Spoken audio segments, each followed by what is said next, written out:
পশ্চিম গোৱালপাৰাৰ কংগ্ৰেছী বিধায়ক আব্দুৰ ৰছিদ মণ্ডলৰ বিস্ফোৰণ উচ্ছেদৰ বাবে ৰকিবুল হুছেইনক টাৰ্গেট কৰি বিস্ফোৰণ বিধায়কজনৰ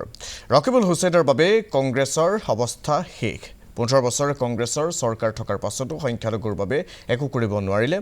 উচ্ছেদ অভিযান কংগ্ৰেছৰ সৃষ্টি ৰকিবুল হুছেইনৰ অৱহেলাৰ বাবে বৰ্তমানৰ উচ্ছেদ অভিযান দল বিভাজন কৰাত ৰকিবুল হুছেইনে মেইন মই ৰকিবুল হুছেইনৰ বিৰোধিতা কৰাটো সঁচা কথা ৰকিবুল হুছেইন মুখ্যমন্ত্ৰী হোৱাৰ আশাৰে 10-12 জন বিধায়ক লৈ ঘূৰি ফুৰে গোৱালপাৰাৰ ৰাজ্যখিনিত উচ্ছেদক লৈ আতংকিত হৈছে ৰাইজ উচ্ছেদৰ বাবে অঞ্চলটোৰ বিভিন্ন ঠাইত দিয়া হৈছে জাননী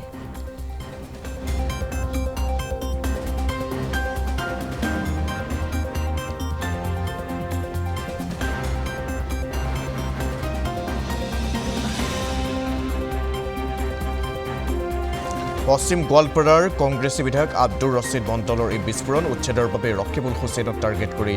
বিস্ফোৰণ ঘটাইছে বিধায়কজনে ৰকিবুল হুছেইনৰ বাবে কংগ্ৰেছৰ অৱস্থা শেষ 15 বছৰে কংগ্ৰেছৰ চৰকাৰ থকাৰ পাছতো সংখ্যালঘুৰ বাবে একো কৰিব নোৱাৰিলে উচ্ছেদ অভিযান কংগ্ৰেছৰ সৃষ্টি ৰকিবুল হুছেইনৰ অৱহেলাৰ বাবে বৰ্তমানৰ উচ্ছেদ অভিযান বুলি মন্তব্য কৰিছে বিধায়কগৰাকীয়ে দল বিভাজন কৰাত ৰকিবুল হুছেইনে মেইন মই ৰকিবুল হুছেইনৰ বিৰোধিতা কৰাটো সঁচা কথা বুলি বক্তব্য কৰিছে বিধায়কগৰাকীয়ে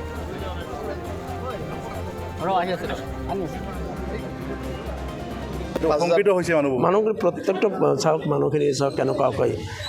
আতংকময় পৰিস্থিতি যে প্ৰত্যেকটো পৰিয়াল আতংকিত প্ৰায় 5000 ফেমিলি যাব বেছি আছে বেছি 15-20 হাজাৰ পৰিয়াল হ'ব কথাটো অভিযোগটো মিছা কৰা নাই কাৰণ আজি সাংসদ ৰকিবুল হুছেইন তেওঁ এবাৰ বন মন্ত্ৰী আছিল তেওঁ নিজেও জানে এই অঞ্চলবিলাক PRFত আছে তেওঁ মন্ত্ৰী থকা অৱস্থা এইখিনি PRF মানে যিখিনি তেতিয়াও কেবিনেট ডিচিশ্যন লৈ ডিনটিফাই কৰি PRFক ৰেভিনিউলৈ কনভাৰ্ট কৰিব পাৰিলেহেঁতেন তাকে নকৰিলে আজি এই মানুহখিনিতো ৰকিবুল হুছেইনক যোৱা MP ইলেকশ্যনত ভোট দিছে বা আগৰ পৰা কংগ্ৰেছক ভোট দি আহিছে কংগ্ৰেছক ভোট দি অহা মানুহখিনি কংগ্ৰেছ দলৰ চৰকাৰে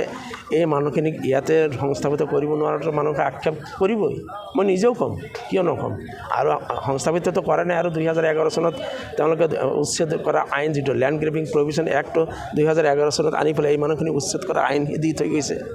এতিয়া মানুহখিনিৰ খং উঠাটো স্বাভাৱিক এতিয়া মই ৰাজনীতি কৰোঁ মই মানুহক লৈহে ৰাজনীতি কৰোঁ য'ত মানুহ থাকিব তাতে মই থাকিম মানুহ নথকা ঠাইত মই থাকি ৰাজনীতি কৰিব নোৱাৰোঁ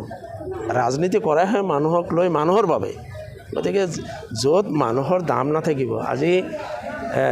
মানুহখিনি ধৰক 17 চনত BJP গভৰ্ণমেণ্ট আহিছে অসমত কিন্তু কংগ্ৰেছটো তাৰ আগত আছিলে এই মানুহখিনিতো বহুত আগৰ 80 চনৰ পৰা বসবাস কৰি আছে 80 চনৰ পৰা 85 চনলৈ কংগ্ৰেছ গভৰ্ণমেণ্ট 91 পৰা 96লৈ কংগ্ৰেছ গভৰ্ণমেণ্ট 2001 পৰা 70লৈকে কংগ্ৰেছ গভৰ্ণমেণ্ট সেই সময়ত এইখিনি মানুহকতো সংস্থাপিত কৰিব পাৰিলেহেঁতেন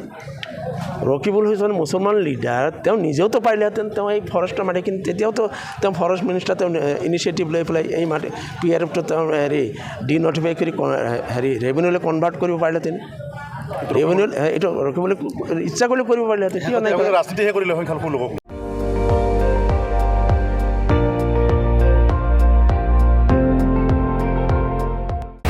আপুনি চাই আছে ND24